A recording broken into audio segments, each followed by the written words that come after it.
I never expected a single voice message to break my heart in a way no one ever had. It arrived late at night from my own daughter. And when I pressed play, I heard my child say something that made me pack my bags before sunrise. My name is Linda. I am 52, a mother, a widow, and someone who worked her entire life to raise my only daughter, Sarah. I thought we were close. I thought she understood the sacrifices I made. But life has a way of showing you the truth in the most painful moments. It started on a quiet Wednesday evening. The house smelled of the biryani I had cooked for her because she said she missed my food. She had come to stay for a few days while her husband Michael was out of town. We watched a show together. She laughed with me. She hugged me goodnight. Everything felt warm and normal. I slept peacefully, believing my daughter loved being near me. Around midnight, my phone buzzed. I opened it half asleep and saw a voice note from Sarah. Maybe she needed water. Maybe she wanted something. I tapped play. Her voice filled the room. Sharp. Annoyed. Nothing like the sweet tone she used with me earlier. Sarah said, "I don't know how much longer I can tolerate her. She behaves like a helpless old woman. I am tired of babysitting her every time Michael travels.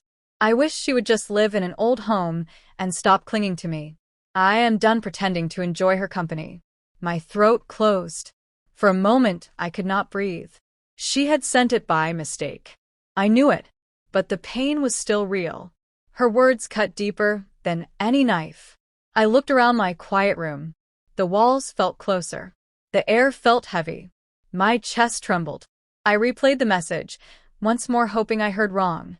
I didn't. The woman I raised. The girl I fed and educated through every hardship. The child I protected after her father died. Wanted me gone.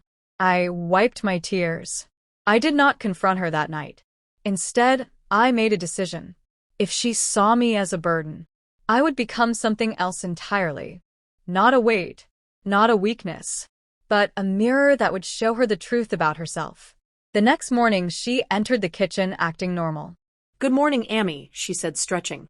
"Sleep well." I forced a smile. Yes, I slept well. And you? She nodded casually, completely unaware that I had heard everything, completely unaware that I already had a plan. I told her I would be visiting a friend for a week. She barely reacted. She only said, "Oh, sure, take care." Her eyes did not show concern, only relief. That relief burned into me more than the voice message. I left the house with one suitcase, but not to visit a friend. I went somewhere she least expected. To Michael, her husband. He opened the door surprised. "Linda, Auntie, everything all right?" I said. "I need to talk to you privately." We sat in his living room. I could feel my hands shaking, but my voice stayed firm. "Michael, I received an audio from Sarah last night. It was meant for you. I want you to hear it." He listened. His face stiffened. Shock, Disappointment, guilt, sympathy, all appeared in seconds. He whispered, "I had no idea she felt like this. I thought she loved you." I said, "I thought so too." Michael leaned forward. "Let me call her." "This is unacceptable." But I raised my hand. "No." "Calling her will change nothing. Let her think I left because I needed space. Let her live with the freedom she wanted. Meanwhile, you will help me with something." He nodded slowly. "Tell me what you need." For the next few days, I lived in a small rented room near Michael's office. He checked on me every day. He brought food. He helped arrange things I needed, not as a son-in-law, but as someone who saw the truth. We prepared quietly, Carefully. without Sarah ever knowing where I was. And then came the day to execute my plan. I went back to my home. Sarah jumped when she saw me. "Amy, you scared me. Where were you? Why didn't you call?" I smiled politely. "I just needed a break. That's all." She hugged me, Pretending. playing the role she liked to play, the loving daughter. But I knew better now. Through the next week, I acted normal. I cooked for her. I talked with her. I laughed. But inside, a storm was preparing. On Sunday morning, she and Michael invited me for lunch at their house. Perfect timing. exactly what I needed. Their dining room was neatly arranged. Fresh flowers. Soft music. Sarah held my hand. Michael made tea. She said. Amy, we have something important to tell you. I nodded. Me too. She smiled as if everything was perfect and said, Michael and I have decided you should move in with us permanently. You deserve comfort.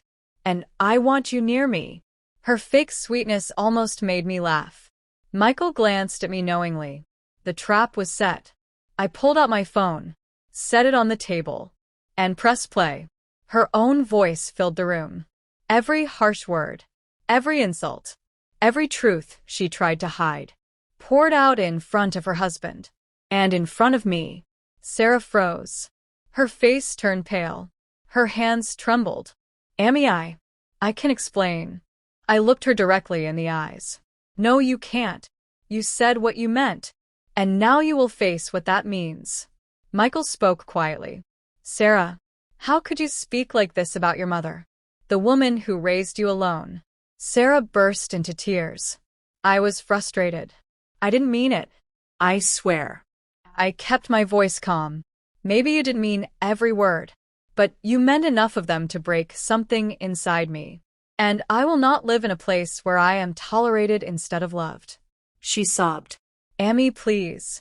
I am sorry. I don't want to lose you. I took a deep breath. You already lost something. Maybe not me, but the version of me who bent over backward to make you happy. That mother is gone. I stood up. Michael offered to drive me, but I shook my head. I needed to walk. I needed air. At the door, Sarah grabbed my arm. Her voice cracked. What do I do to fix this? I looked at her. Truly looked at her. My daughter. Flawed. Lost. Drowning in her own selfishness. You will fix yourself. And when you're ready to treat me as more than a duty, you can come to me. Until then, I choose my peace. I walked away. Not out of anger, but out of freedom. That night, I settled into my new rented room. Small but peaceful. Quiet but honest. For the first time in years, I felt like I belonged somewhere. 2 weeks later, Sarah came to see me. She looked tired. Eyes swollen. Voice soft. Amy, can we talk? I listened. Her apology was real. Her regret heavy. For once, she spoke from the heart. And maybe one day, we will rebuild. Slowly. Carefully. But until then, I will live my life for myself.